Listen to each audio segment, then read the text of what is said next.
first of all, my voice is still coming back. I was sick and lost my voice, but I wasn't really sick. My voice was just like literally gone for a few days. So, yeah, just bear with me. Hey everybody, welcome back to the Nebula Club. For today's video, I'm going to talk to you about the full moon in Gemini happening on December 12th. So what does this full moon basically mean, right? On a practical level or applicable level, it's basically talking about how, it's time to look at certain aspects of your life and look at where you're not perceiving the truth that's preventing you from living it. The full moon in Gemini, so you're basically going to be perceiving your truth and seeing your truth. So now it's pretty much a point where you reassess and reevaluate the reality that you're living, because this is the last full moon of the year. And it's ironic that it centers a lot on your own truth and principle and how that ties to your integrity and blah, blah, blah, blah, blah. It's a lot.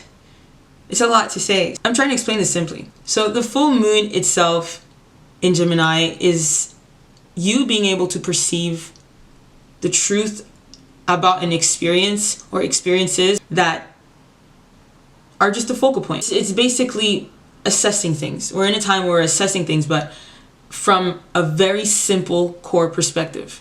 It's not complicated. It's not complex. If you have to think too hard about it, you're not seeing it for what it is. You're not allowing the truth to reveal itself to you because it's always been in front of you.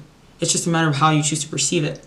That's why you really have to tap into how you feel about things or your emotional side. Because if you're too logical, in the end, you're not really going to be happy. But if you're too emotional, you're going to be feeling everything and not really maintaining some type of consistency. That kind of thing. But that's not the point. The point is, full moon in Gemini, you're going to tap into your own personal truth, your own principle morals. The opposite of Gemini is Sagittarius. And a lot of times, Gemini represents the truth of the bigger picture, the parts of the whole. If Sagittarius is the bigger picture, Gemini is what you're looking at. It's important to look at what you're looking at in relation to who you are. Basically, look at the world around you in relation to who you are and where you are at. If there is no streamlined solution, because, think about everything in terms of like progression. You may not be exactly where you want to be, but you are where you need to be and where you want to be if you think about it. Because it could always be worse or it could always be better, so forth. But there's areas of that where you're like, yeah, no, this needs to change. Yeah, no, really, let me not bullshit. I'm not comfortable with this. So basically, it's just you kind of assessing and reevaluating how you feel about things in your life, right? So this transit is going to be making several aspects. The main ones really are the inconjunctions or the quincunxes, which are pretty much incompatibilities. It's basically 2 points that need to meet, and they don't really meet or reconcile by nature, if that makes sense, right? Apples and oranges can be the same thing, but you gotta use some like science to make an apple and orange merge and create like a hybrid. You know what I mean? Real quickly, I'm pulling up Planet Watcher. You can see here, well, you can't see here. I can see here. So the moon in Gemini is going to be opposite the sun in Sagittarius. So we're definitely going to be able to see how we feel about what it is that we're looking at. You know what I mean? You're gonna be in awareness. So the moon is going to make an inconjunction to Mars, Venus, and Gemini. And Saturn. And it's also going to conjunct, Venus is also going to conjunct Saturn. So this is a huge reality check about what it is that's around us, about the reality that we're seeing based off of how true we've been to ourselves. And when I say true to yourself, it's like you feel it. You don't have to tell yourself, okay, am I being true to myself? No, you feel it. You know if you're actually comfortable with yourself in the environment that you're in, or you're not. There's this side of the Mars in Scorpio in conjuncting the moon in Gemini where you really have to in order for you to reconcile the two, you have to accept the truth. And if you can't make those changes towards your truth and your principles, because Venus here is also going to light the reality of, you know, your finances, how you make your finances, the values that you bring with to yourself that you can't buy. You know, the stuff that's not necessarily material, but intrinsic value, the stuff that comes from the inside out, the beauty that comes from the inside out. And you don't really have to try at that one. You just have to allow yourself to you know, be real with yourself. Allow yourself to be, what's that quote? There's a quote, I just posted it. Hang on. Just a second. It's to thyself be true. If you're not on Instagram, you should get on Instagram. Oh, you can't see that. Anyways, to thyself be true. And I really, really love this quote. I think it's from like some Shakespeare story. Google. I think this quote really kind of just says it all. You know, just be real with yourself. And usually when your internal changes, so does your external, right? In some way, shape, or form. Because just when there are things that don't resonate with you, it falls off. You don't have to try to kind of make things fall off unless they're latching on.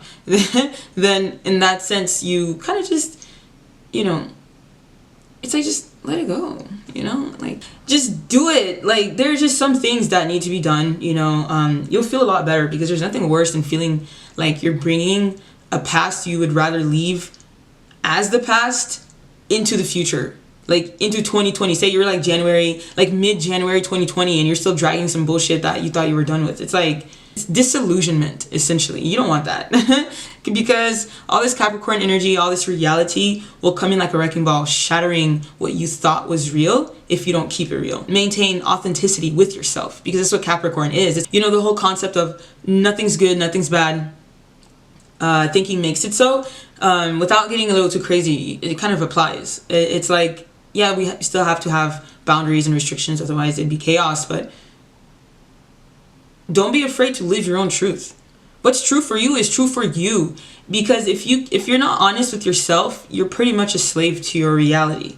Basically, stick to your guns, stick true to you, regardless of what's around you, regardless of the people. I know that's kind of a lot, especially if you don't feel like you have that kind of sovereignty in your life yet, or you don't really feel like you can, or for whatever reason. But I mean, really, when you think about it, everybody is their own person. And everybody makes their own choices in the end, you know. You don't want to be left behind or left to the side before you start realizing your own truth, your own value, your own sense of worth.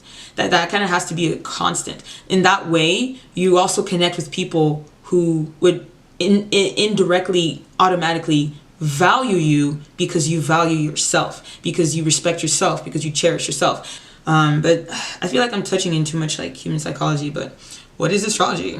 I don't know. You really have to have a type of unified perspective so that you can actually exert that, you know, because the sun's in Sagittarius.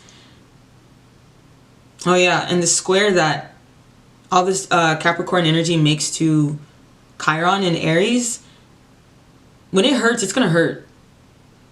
Make sure the pain is worth it. Meaning, rip off the fucking Band-Aid if you have to. Because there's nothing nastier than recognizing that you're really sick from an infected Band-Aid that you didn't want to rip off. Like, that pain is going to be worse than just ripping it off when it's just a few hairs that you couldn't let go of. You know what I mean? Like, you really have to look at the bigger picture, because the sun in Sagittarius is like the opportunity to really set the groundwork and the framework for what it is that you want to solidify as the reality that you're living. This isn't really a time to take shortcuts in a way that's not necessarily long term, because there's just too much Capricorn energy.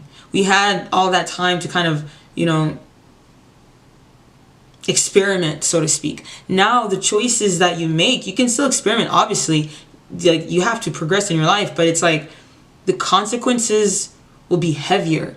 So the weight of things is a lot more dense than it used to be. In some way, you know, whether it's emotional, whether it's physical, whether it's financial, whatever it is, it's just things are getting a lot denser, and they have always been pretty dense, but now they're getting really dense. I mean, Pluto's already at 21 degrees. When Venus makes a conjunction to the Sun and Saturn, that's you really taking a cold, hard look at the physical reality that is your life. So the point is, keep it real. Keep it real with yourself. Keep it real with yourself. Because, let's go back to the quote. What does it say? Oh, come on. To thyself be true.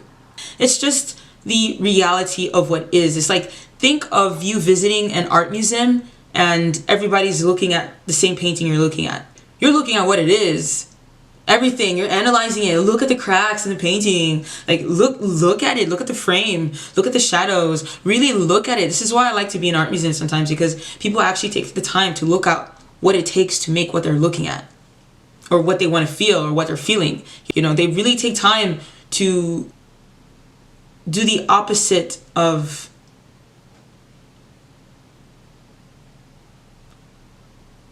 existing in the present, so to speak. It's like you're everywhere and you're here. You know, I don't know.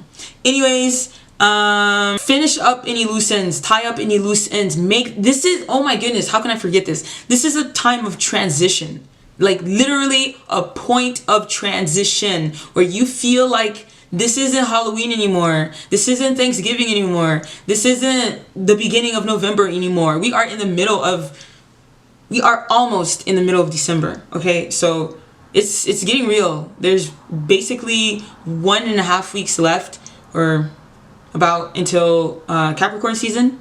So that's about, let me just look at the calendar. Yeah, there's about 3 weeks left of the month. 2.5 weeks left of the month. That's not a lot until we are in 2020 and shit gets real. They get real from the inside out. It's like, oof, you better feel good, because when Saturn goes into Aquarius at the end of 2020, that's just going to be for the next video. So this is a time where you either are living your inner truth, or you're about to be, because it's not going to feel good if you're not, you know? So, okay, so let's close it off with reading about what 19 degrees Gemini is, right? Strange creatures peeking out from behind trees. Let me maximize this. So if you don't know what like the degrees are, it's some gnarly shit. Let's just keep it there, because I'm not trying to get into the occult nature of this stuff. Like, no thank you. So Gemini, 19 degrees. Strange creatures peeking out from behind trees. Surprises, destiny shocks, stunning events present a way to evolve rapidly for the daring and the wild. Can you live your own truth? Like, you live by the truth or you die by the truth. Either way, it is what it is. So make it count. Whatever you assume and prepare for, the moment shall be different. Nothing is meant to be straightforward here. You must be kept on the alert, prompted, beguiled, tricked, anything to help you leap off. The biggest trick is to identify consciously with an innocent, youthful, almost hopelessly ingenuous persona, and then to magnetize a destiny that would never come to such a basic kind of person.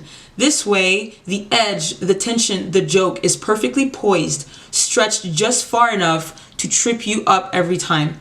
The greater self finds its ways to get a little self who wants to hide in safe places, when instead a much larger destiny is in the works, which insists upon knocking at your door, preferably a back door or side door, to jump right in, scare the living daylights out of you, and wake you up for the next scintillating adventure along a vast and unlimited spectrum.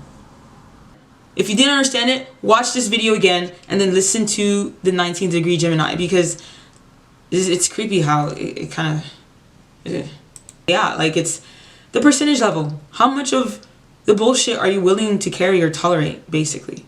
Because, I mean, we all have to deal with some shit sometimes, you know? But you don't want to wait until shit hits the fan before you realize you're like in a pile of shit or something, right? Or on a less vulgar aspect, you know, occasionally and periodically take a look at what's around you and clean it up. Sometimes, keep your space clean. Keep your space put together the way you want it to look.